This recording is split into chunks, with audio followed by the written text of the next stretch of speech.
It's not often that a new Commissioner of Corrections can sit with a more senior Commissioner of Corrections, and it is so important for us, I think, to recognize the past and the good work that has been done by previous commissioners and previous administrations.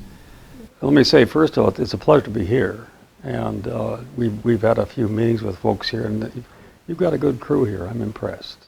Before we start maybe talking about some of those old days, maybe you can talk about where you've been since you were here as Commissioner. I went from here to New York with a foundation as the director of the Justice Program for the Edna McConnell Clark Foundation. And I stayed there for 20 years.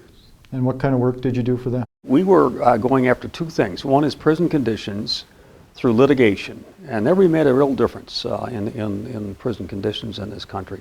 And the other was really a continuance of what I was doing when I was with the department here. And that was alternatives and pushing, trying to eliminate unnecessary incarceration.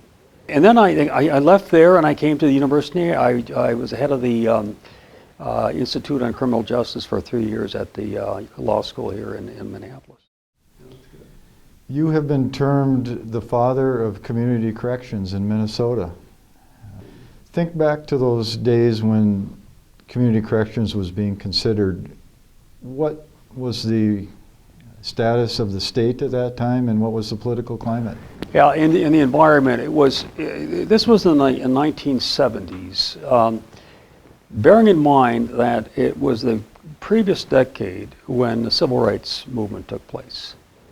And you had lawyers then who moved from the civil rights to prison rights. And so there was a lot of interest in prison reformation, which was nice. It's a nice context in which to work.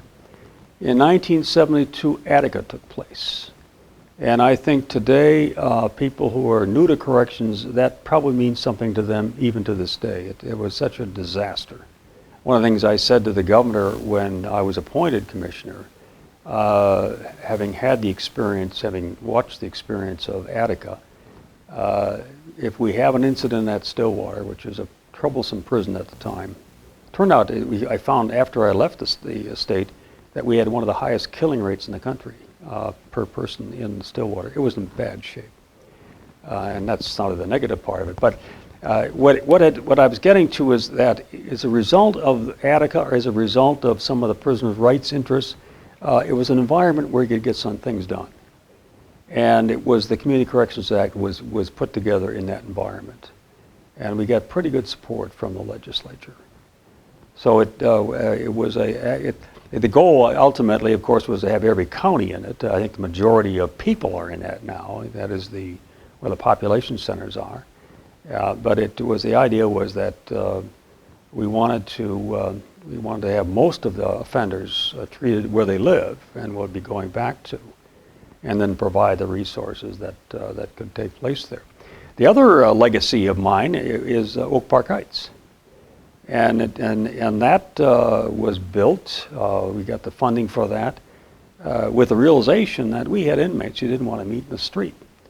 And, or better said, inmates who would not adjust, wouldn't be compliant to a Jimmy Cagney type prison, as Stillwater and St. Cloud both are. And that they needed greater supervision than that and greater containment than that. And that's what we built Oak Park Heights for. So on one hand, I could be accused of being a very liberal individual with the Community Corrections Act, but on the other hand, we built probably the most secure prison in the country. It still is. I know the feds wanted to buy it. We dug out an archive picture of you with a shovel with Governor Perpich, turning some of the first soil for that facility. Building prisons in Minnesota was not all that common, and a bipartisan effort. It was, but it was good. We had good support for that. We did not have a lot of trouble. We did all the planning for the prison, not the architectural design, but we put together the program as to what we wanted in that place. So often what you do is you get an appropriation to build a building and the architect puts together the the program. We put it together. It was about an inch thick when we got through, maybe a couple inches. And it described every feature and how it should look. And we were fortunate to get this excellent architect, Paul Silver. And when he came back, and he ran around the grounds there and the property we had a lot of it out there in Stillwater area, and came back with this underground prison and blew us out of the room. Couldn't believe it. Whoa! But you looked at this thing and thought, this is a very clever, it's a terrific design. There are some staff that have done almost their whole careers since Oak Park opened that are still there. You know? When you think back to the qualities of correction staff that you looked for in those early days in terms of management or corrections officers, what did you look for back in those days? And you had some staffing issues. Stillwater was a mess. It really was in trouble. So you got to look for a very good a manager who understands people. And it was it's kind of a nice story because we had this jail inspector who would produce these excellent reports, and you think of them as being always a jail inspector. And so one of these, like 3 o'clock in the morning, you know, my God, we got somebody here who can do an inspection of one of our own facilities. And so Frank Wood is his name. And Frank did an inspection of the prison, pointed out some things that need to be done, and ultimately he was appointed warden. And Frank, I really embodied the kind of qualities that we were looking for.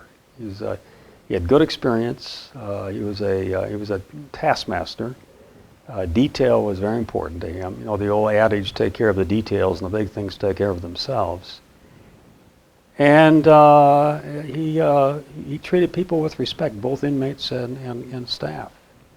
And Stillwater made just a right-hand turn. It was just such a difference. It was a pleasure to go out there. You've obviously made a mark in the community. You've made your mark on this department, and I dare say you've made a mark on the state of Minnesota. And I really believe that justice is being delivered here with your mark on it. It's been a real pleasure to have this conversation with you this afternoon.